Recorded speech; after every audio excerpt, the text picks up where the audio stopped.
الحمد لله نحمده ونستعينه ونستغفره ونؤمن به ونتوكل عليه ونعوذ بالله من شرور أنفسنا ومن سيئات أعمالنا من يهده الله فلا مضل له ومن يضلله فلا هادي له ونشهد أن لا إله إلا الله وحده لا شريك له ونشهد أن سيدنا ومولانا محمدًا عبده ورسوله صلى الله عليه وسلم أعوذ بالله من الشيطان الرجيم بسم الله الرحمن الرحيم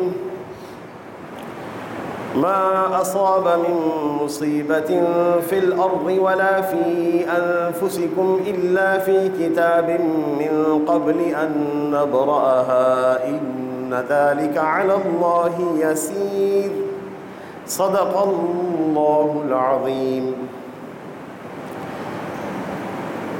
اللہ رب العزت نے کائنات عالم کو اور اس کے ایک ایک ذرے کو اپنے تصرف میں رکھا ہے۔ دنیا میں کوئی چیز اللہ تعالیٰ کے امر ارادے کے بغیر وجود میں نہیں آتی اور نہ ظہور پذیر ہوتی ہے۔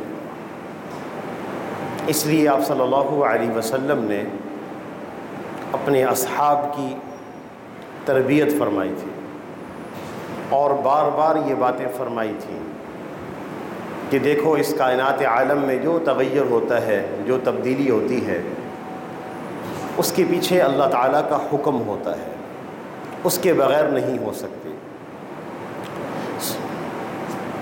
حدیبیہ کے موقع پر آپ صلی اللہ علیہ وسلم نے فجر کی نماز پڑھائی۔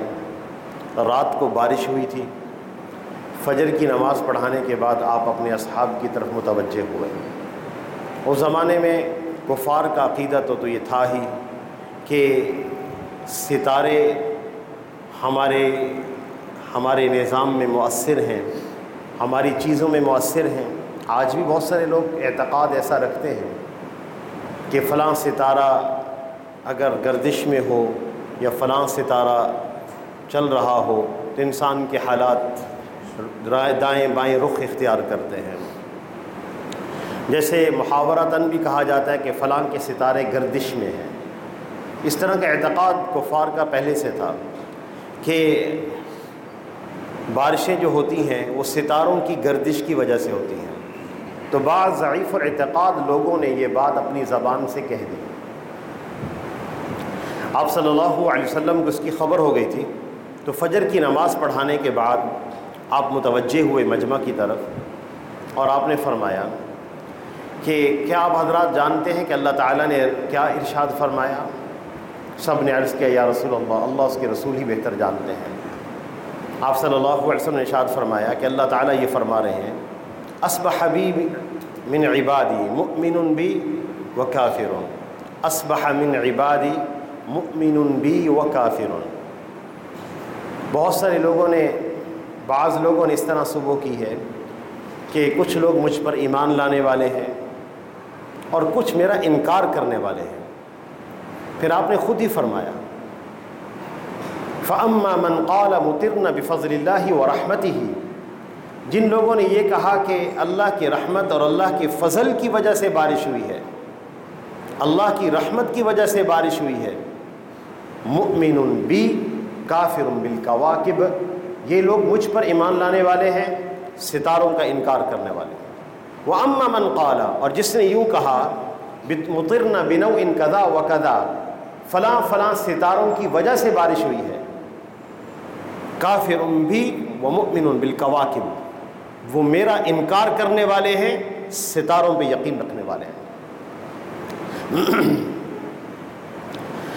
اس لیے کائنات عالم میں جو تغیر و تبدل ہوتا ہے اس کے پیچھے اللہ تعالیٰ کی قدرت اور امر ہوتا ہے۔ ہماری زندگی کے اندر بہت ساری چیزوں کا ایسا دخل بھی ہے جو ہمیں پسند نہیں ہے، وہ کام نہیں ہونے چاہیے تھے، بہت ساری کامیابیاں ہمیں حاصل نہیں ہوئی، بہت سارے مقاصد پورے نہیں ہوئے۔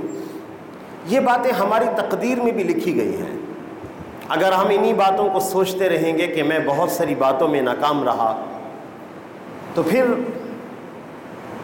ہم مایوسی کی طرف چلے جائیں گے۔ قرآن پاک میں ارشاد ہے، ما اصاب من مصیبت فی الارض ولا فی انفسکم، جو تمہیں تکلیف پہنچتی ہے، چاہے زمین میں کسی طرح کی بھی تکلیف آئے یا تمہیں کوئی تکلیف پہنچے، الا فی کتاب من قبل ان نبرأہا، ہم نے جانوں کی تخلیق سے پہلے اس کو لکھ دیا تھا، کون کون سے حالات آئیں گے۔ ان ذلک علی اللہ یسیر، اور یہ بات اللہ تعالیٰ پر بہت آسان ہے۔ لکی لا تأسوا علی ما فاتکم، لہذا وہ چیزیں جو تمہیں حاصل نہ ہو سکیں یا تم سے کھو گئیں، تم سے جدا ہو گئیں، ان پر زیادہ غم نہ کیا کرو۔ ولا تفرحوا بما آتاکم، اور جو کچھ ملا ہوا ہے اس پر زیادہ اترایا بھی مت کرو، یہ اللہ کا دیا ہوا ہے، جس نے لیا ہے وہ تقدیر میں لکھا ہوا تھا، اور جو کچھ ہمارے پاس ہے یہ بھی تقدیر میں لکھا ہوا ہے۔ جب اللہ نے دیا ہے تو ہم اس چیز پر کیوں اترائیں، کیوں تکبر کریں؟ آپ صلی اللہ علیہ وسلم نے اپنے اصحاب کی بڑی تربیت فرمائی تھی، اپنی امت کی بڑی تربیت فرمائی۔ بسا اوقات انسان کے کچھ فیصلے ایسے ہو جاتے ہیں کہ نقصانات کا سامنا کرنا پڑتا ہے، کاروباری نقصان یا خانگی معاملات میں ایسے حالات آ جاتے ہیں کہ رشتے ٹوٹ جاتے ہیں، نقصانات ہو جاتے ہیں۔ ایک یہ رویہ ہے انسان کا کہ بندہ بیٹھ کر یہ سوچتا رہے، ہائے میں یوں کر لیتا، ہائے میں یوں کر لیتا۔ ایک یہ ہے کہ آگے آنے والے حالات کی تدبیر کرنا۔ آپ صلی اللہ علیہ وسلم نے ارشاد فرمایا، وَإِنْ أَصَابَكَ شَيْءٌ، اگر کوئی تکلیف آ جایا کرے، فَلَا تَقُلْ، تو یوں نہ کہا کرو، لَوْ أَنِّي فَعَلْتُ لَكَانَ كَذَا وَكَذَا، اگر میں یوں کر لیتا تو یوں ہو جاتا، اگر میں یوں کر لیتا تو یوں ہو جاتا، یہ نہ کہا کرو۔ وَلَكِنْ قُلْ قَدَّرَ اللَّهُ وَمَا شَاءَ، یوں کہا کرو جو اللہ نے چاہا وہ ہو گیا، آگے کیا کرنا اس کی تدبیر ہے۔ انسان اسی حالات میں متاثر رہے۔ کون سا بندہ ایسا ہے جس کو غموم اور ہموم کا سامنا نہیں کرنا ہوتا؟ تقدیر کا حصہ ہے، ساری مرادیں پوری نہیں ہوتی، سارے مقاصد پورے نہیں ہوتے، پھر بھی اگر کوئی غم روگ بن جائے، ایسا نقصان ہوا کہ وہ روگ لگ گیا،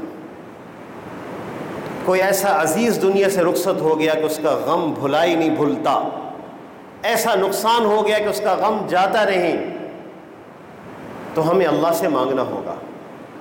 آپ صلی اللہ علیہ وسلم نے ہمیں دعا تعلیم فرمائی ہے، اور اس کو اپنی دعاؤں میں لے آنا چاہیے۔ اللہم اجعل وساوس قلبی خشیتک و ذکرک، اے اللہ میرے دل میں آنے والے وسوسوں کو اپنے خوف اور اپنے ذکر کے وسوسوں سے بدل دے۔ میں جو بیٹھ کر وسوسوں میں پڑا رہتا ہوں، سوچتا رہتا ہوں، اس تنہائی میں مجھے اللہ کے ذکر اور اللہ کے خوف کے وسوسے آنے چاہیے۔ میرے ان غموں کو سوچنے سے کیا فائدہ؟ وَاجْعَلْ ہِمَّتِي وَحَوَایَا فِيمَا تُحِبُّ وَتَرْضَىٰ، اور اے اللہ میری خواہشات اور میرے غموں کے بدلے میں ایسے کاموں کی توفیق عطا فرما دے جو تیری رضا کا بھی سبب ہے اور تیری خوشنودی کا سبب بھی ہے اور تیری اور کامیابی کا سبب بھی ہے، ایسے عملوں کی توفیق عطا فرما دے۔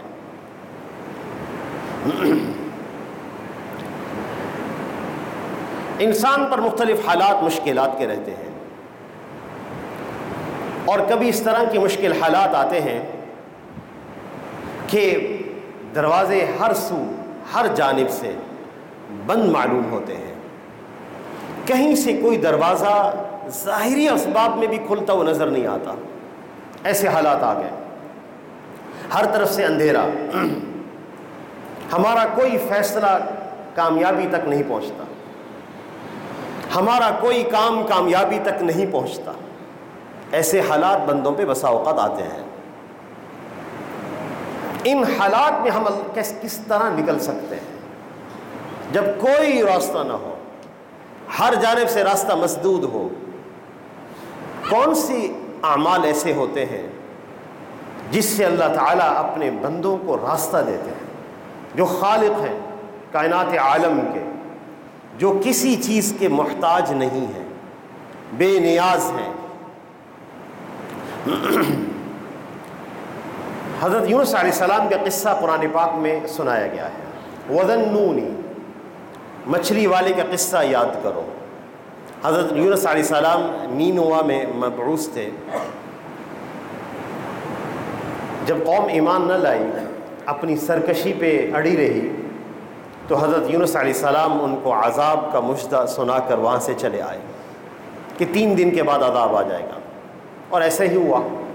عذاب کے کچھ آثار ظاہر ہوئے، قوم کو عقل آ گئی، اپنے بچوں اپنے جانوروں سمیت جا کر جنگلوں میں چلے گئے اور وہاں چیخ و پکار شروع کر دی، رونا شروع کر دیا، اللہ سے اپنے گناہوں کی معافی مانگنے لگے۔ اللہ تعالیٰ نے ان کو معاف کر دیا۔ مقررہ وقت تک عذاب جب نہ آیا تو یونس علیہ السلام پریشان ہوئے کہ میں تو ان سے وعدہ کر کے آیا تھا عذاب کا، اور اپنی قوم کی طرف بھی واپس نہ پلٹے، اس لیے کہ ان کی قوم کی عادت یہ تھی کہ اگر کوئی جھوٹ بولتا تھا اس کی سزا میں اسے قتل کر دیتے تھے۔ تو یونس علیہ السلام کو یہ ڈر ہوا کہ کہیں مجھے قتل نہ کر دیں، تو واپس نہ گئے۔ انہوں نے اپنے اجتہاد سے فیصلہ کیا کہ مجھے واپس نہیں جانا چاہیے، آگے چلا جانا چاہیے۔ اس موقع پر انہوں نے اللہ کی طرف سے وحی کا انتظار نہیں کیا، جو کہ مناسب تھا کہ کرنا چاہیے تھا ایک نبی کی شان کے مطابق۔ تو قرآن پاک میں ان کا واقعہ یوں سنایا گیا، وَذَنُّونِ، اور مچھلی والے کا قصہ یاد کرو، اذ ذهب مغاضبا، جب اپنی قوم سے ناراض ہو کے چل دیے، فظن، انہوں نے اجتہاد کیا کہ اللہ نقدر علیہ، اللہ تعالیٰ میرے اوپر کوئی داروگیر سختی نہیں کریں گے اس طرح چلے جانے پر۔ لیکن معاملہ الٹ ہوا، جب وہ پہنچے جب وہ کشتی میں سوار ہو کر منج دہار پہنچے تو کشتی بھنور میں پھنس گئی، اور اس کشتی کے ملاح نے کہا کہ ہم میں سے کوئی شخص ایسا ہے جس کو اس پانی میں چلے جانا چاہیے تاکہ اور لوگوں کی جان بچ جائے۔ قرعہ ڈالا گیا تو یونس علیہ السلام کا نکلا نام۔ ان لوگوں نے کہا کہ یہ تو ایک نیک سیرت آدمی معلوم ہوتے ہیں، نیک صورت، کسی اور پھر قرعہ ڈالا جائے۔ 3 دفعہ قرعہ ڈالا، ہر دفعہ ہی یونس علیہ السلام کا نام نکلا۔ انہوں نے خود ہی پانی میں چھلانگ لگا دی، فالتقمہ الحوت، اللہ کے حکم سے ایک مچھلی نے ان کو اپنے پیٹ میں لے لیا۔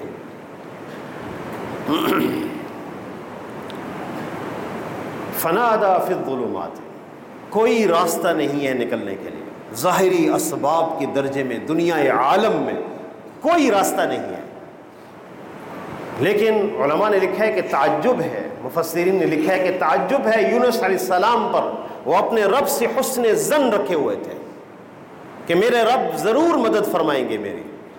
تو انہوں نے کچھ کلمات کہے جس میں توحید ہے، تنزیہ ہے، استغفار ہے۔ انہوں نے یوں کہا، لا فنادى في الظلمات، انہوں نے اندھیروں میں پکارا۔ سمندروں میں بعض مقامات پر اتنا اندھیرا ہوتا ہے کہ ہاتھ کو ہاتھ نہیں سجھائی دیتا، اتنے اندھیروں کے اندر وہ جانور موجود تھا، وہ مچھلی موجود تھی۔ فنادى في الظلمات، انہوں نے اس اندھیروں میں اللہ کو پکارا، لا الہ الا انت، اے اللہ تیرے سوا کوئی معبود نہیں، یہ توحید ہے۔ سبحانک، آپ ہر عیب سے پاک ہیں، یہ تنزیہ ہے۔ انی کنت من الخاطئین، میں ہی خطاواروں میں سے ہوں، یہ استغفار ہے۔ تسبیح، تنزیہ، استغفار۔ جب یہ کلمات کہے تو اللہ کی طرف سے جواب آئے، فاستجبنا لہ، ہم نے ان کی دعا کو قبول کر لیا۔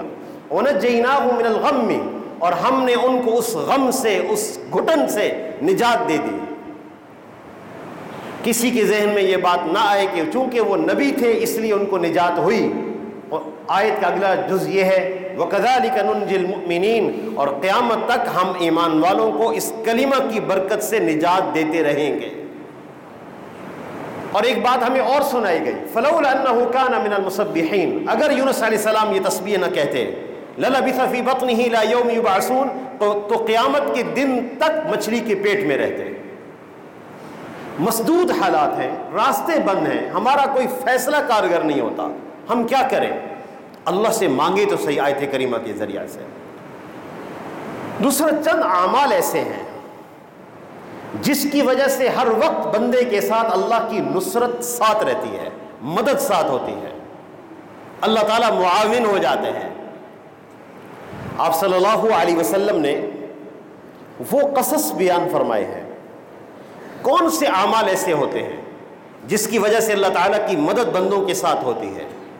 بند دروازے کھلتے ہیں، جہاں سے گمان نہیں آتا، گمان نہیں ہوتا، وہاں سے رزق آتا ہے، جہاں سے شعور نہیں ہوتا وہاں سے مدد آتی ہے، خیال بھی اس طرف نہیں گیا ہوتا۔ بخاری اور مسلم شریف کی روایت ہے، اور راوی عبداللہ بن عمر ہے رضی اللہ عنہ۔ وہ فرماتے ہیں کہ ایک دفعہ نبی صلی اللہ علیہ وسلم نے ہمیں بیان فرمایا، اور یہ وحی ہے، وحی غیر مطلوب ہے، اللہ تعالیٰ نے پچھلی قوم کے قصص نبی صلی اللہ علیہ وسلم کو بیان کیے، جو تلاوت کی صورت میں تلاوت کیے جاتے ہیں ان کو وحی مطلوب کہتے ہیں، جیسے قرآن، اور بعض ایسی چیزیں ہیں اور بعض ان میں ایسے قصص ہیں جن کی تلاوت نہیں کی جاتی قرآن کی صورت میں، وہ بھی وحی ہیں لیکن غیر مطلوب، تلاوت نہیں کی جاتی لیکن وہ وحی ہیں، اس میں کوئی شک شبہ نہیں۔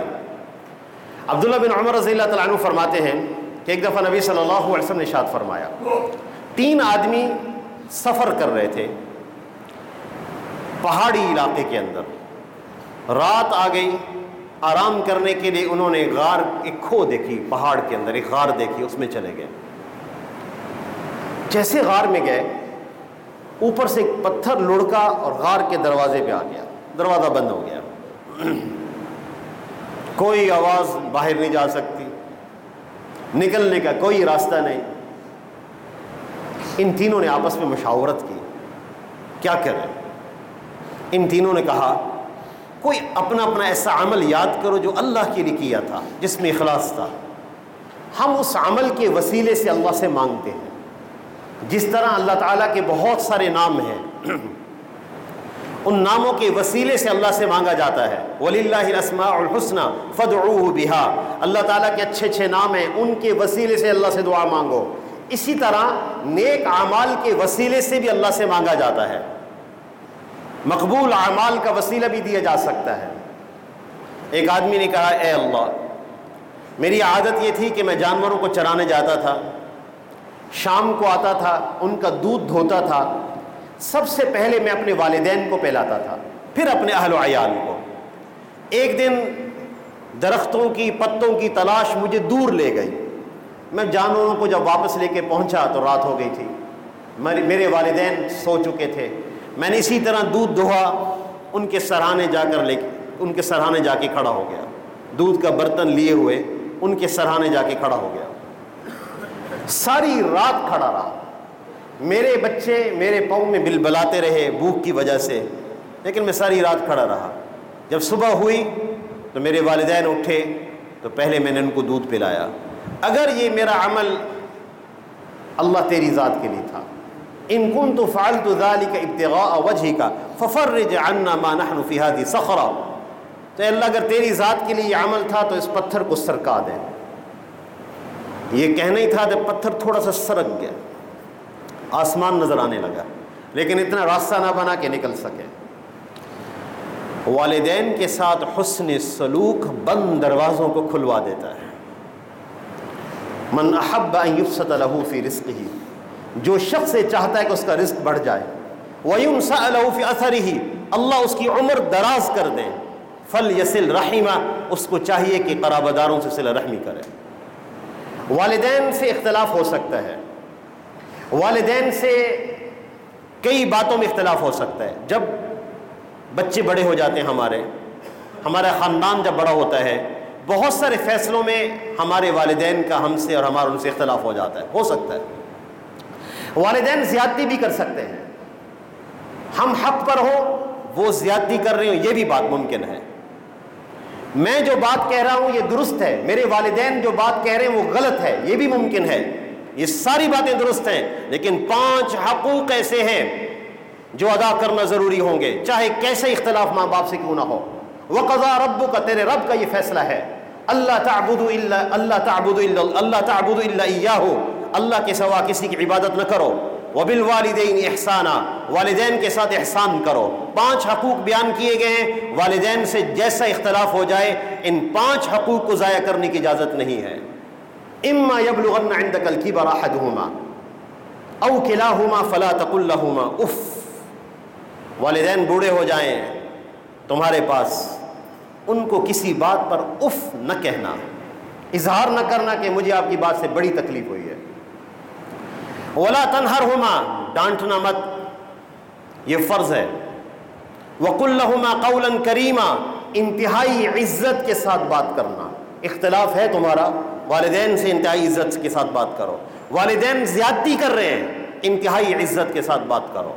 واخفض لہما جناح الذل من الرحمہ، محبت کا برتاؤ کرتے ہوئے عاجزی سے اپنے آپ کو جھکائے رکھو۔ اور 5واں حق یہ ہے وقل، یہ دعا مانگو، رب ارحمہما کما ربیانی صغیرا، اے میرے رب میرے والدین پہ رحم فرما جیسے بچپن میں انہوں نے مجھے پالا۔ جتنی دعائیں ہم اپنے والدین کے لیے کرتے ہیں، سب سے احسن دعا اور سب سے ارفع دعا، سب سے اعلیٰ دعا یہ ہے جو اللہ نے خود ہمیں تعلیم دی ہے اور فرمایا وقل، یہ دعا مانگا کرو اپنے والدین کے لیے۔ اس لیے اختلاف ہو سکتا ہے والدین سے، جھگڑا بھی ہو سکتا ہے، 5 حقوق ضائع کرنے کی اجازت نہیں ہے۔ دوسری بات، دوسرے آدمی نے کہا اے اللہ، میری ایک چچا زاد بہن تھی، میں اس کی طرف توجہ رکھتا تھا، قحط سالی نے اس کو مجبور کر دی، فاقہ نے، قحط سالی، غذا، بھوک، کاد الفقر ان یعود الی الکفر، قریب ہے کہ فقر انسان کو کفر کی طرف لے جائے۔ انسان بیچارے خودکشی پر آ جاتے ہیں، عزت تو دور کی بات، جان عزت دینے پر آ جاتے ہیں انسان۔ اللہ تعالیٰ قحط سالی سے ہمیں محفوظ رکھے، گرانی اور مہنگائی سے محفوظ رکھے، خوشحالی اور وافر رزق اللہ ہمیں عطا فرمائے۔ تو جب وہ قحط سالی سے مجبور ہو گئی، فاقہ سے مجبور ہو گئی، اس نے مجھ سے امداد مانگی، تو میں نے اپنا معاملہ رکھا، 120 دینار پہ وہ تیار ہوئی۔ جب میں اس کے قریب پہنچا، جب کوئی چیز رکاوٹ اور معنی نہیں تھی، اس خاتون نے صرف اتنا کہا اتق اللہ، اللہ سے ڈر۔ میں وہاں سے اٹھ کے چلا آیا، اللہم ان کنت فعلت ذلک ابتغاء وجہک ففرج عنا ما نحن فی هذه الصخرہ، اے اللہ اگر تیرے لیے عمل کیا تھا، تو تیری رضا کے لیے کیا تھا، ہمیں راستہ دے دیں۔ اتنا کہنا تھا کہ پتھر اور سرک گیا۔ علماء نے لکھا ہے حیا ایک ایسا مادہ ہے، ایسی خوبی ہے، اللہ تعالیٰ حیا کی وجہ سے اپنے بندوں کی بڑی مدد فرماتے ہیں، حیا کی وجہ سے۔ حیا کہتے ہیں انقباض النفس عن القبیح، برے کام کے بارے میں جو انسان کے دل میں رکاوٹ ہوتی ہے اس کو حیا کہا جاتا ہے۔ اس کا پہلا بنیادی اظہار لباس کی صورت میں ہوتا ہے، لباس کی صورت میں۔ یا بنی آدم، اے بنی آدم، قد انزلنا علیکم لباسا، ہم نے لباس تمہارے اوپر نازل کیا ہے، لباس تمہیں عطا کیا ہے، لیواری سوآتکم وریشا، تاکہ تم اپنے پردے کی جگہ چھپاؤ۔ مرد کے لیے سطر ناف کے نیچے سے لے کے گھٹنے تک ہے، گھٹنا شامل ہے، کسی مرد کا یہ سطر کسی مرد کے سامنے ظاہر نہ ہو، اور اس کا ظاہر کرنا فطرت کے خلاف ہے۔ اور عورت کا سطر کیا ہے؟ چہرہ، ہاتھ اور قدمین، دونوں قدم چھوڑ کر باقی سارا جسم سطر ہے، اجنبی کی نگاہ نہ پڑے اس پر۔ اگر کوئی عورت اور مرد اس کا اہتمام نہیں کرتے، یہ فطرت کے خلاف چل رہے ہیں، اللہ کی ناراضگی میں ہیں، اللہ تعالیٰ کی مدد دور ہو جائے گی، نصرت خداوندی متوجہ نہیں ہوگی۔ الحیاء کلہ خیر، حیا سراپا خیر ہے۔ اللہ اکبر۔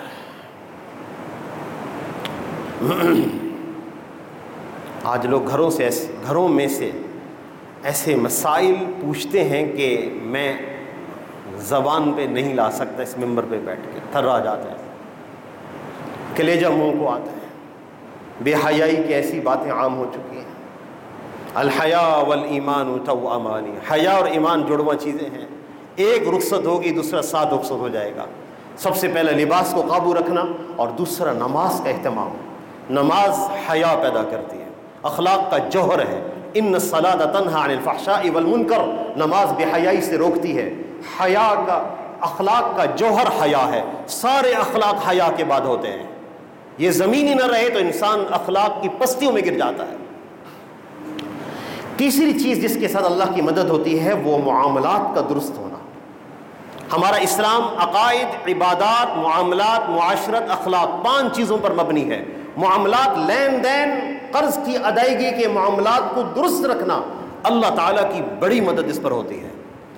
تیسرے صاحب کہنے لگے اے اللہ، ایک آدمی، میرے بہت سارے لوگوں کو میں نے مزدوری پہ لگایا تھا، سب کو میں نے مزدوری دے دی تھی، ایک آدمی بغیر مزدوری کے چلا گیا تھا، پتہ نہیں کہاں کھو گیا۔ میں نے اس کی مزدوری کی رقم مال مویشی خریدنے پہ لگا دی، اتنی برکت ہو گئی کہ مال و مویشی بے شمار ہو گئے، بڑھ گئے۔ ایک دن وہ اچانک آیا کئی سالوں کے بعد، مجھ سے اپنی اجرت مانگنے لگا۔ میں نے کہا جتنے مال مویشی سارے لے جا۔ اس نے کہا اب مجھ سے مذاق کرتے ہیں؟ میں نے کہا اللہ کے بندے میں تیرے ساتھ مذاق نہیں کرتا، یہ تیرا ہی ہے۔ تو وہ سارا ہی لے کے چلا گیا، فاستاقہ ولم یترک منہا شیئا، سب کچھ لے گیا، ایک چیز بھی نہ چھوڑی اس نے۔ وہ کہہ دیتا کہ آپ نے بھی تو محنت کی ہے، ایک چیز بھی نہ چھوڑی۔ اے اللہ اگر تیری رضا کے لیے کی ہے تو راستہ ہمیں دے دیں۔ پتھر ایک طرف گرا اور یہ حضرات باہر نکل گئے۔ معاملات کی درستگی، میں ایک چھوٹا سی بات معاملات کی کر کے اپنی بات مکمل کر دیتا ہوں۔ معاملات کتنے اہم ہیں، ہمارا وقت بڑھ گیا، 1 منٹ زائد ہو گیا، بس میں اپنی بات کو مکمل کر دیتا ہوں۔ میں ایک ہی بات کر سکتا ہوں، نہ اس کا وقت گنجائش وقت اس کی اجازت دیتا ہے۔ معاملات کی خرابی خاندانوں کی تباہی کا ذریعہ بنتی ہے، خاندان تباہ ہو جاتے ہیں۔ یہ جو ہم آپس میں جڑے ہوتے ہیں نا، یہ کاروبار کی وجہ سے جڑے ہوتے ہیں۔ جب کاروبار ختم تو خاندان ختم۔ کاروبار کیوں ختم اور خاندان کیوں ختم؟ معاملات بنیاد سے درست نہیں۔ میں اس کی ایک چھوٹی سی مثال دیتا ہوں۔ والد نے کاروبار شروع کیا، بڑا بیٹا جلدی سے کاروبار میں آ کے شامل ہو گیا، ضرورت تھی والد صاحب کو، وہ شامل ہو گیا، اس نے اپنی محنت شروع کر دی۔ چھوٹے بھائی ابھی پڑھ رہے تھے اور ابھی تعلیم حاصل کر رہے تھے، والد کا انتقال ہو گیا۔ بڑا بھائی کہتا ہے میری محنت زیادہ ہے اس لیے حصہ مجھے زیادہ ملنا چاہیے۔ سارے چھوٹے بھائی کہتے ہیں کہ برابر کا حصہ تقسیم ہونا چاہیے۔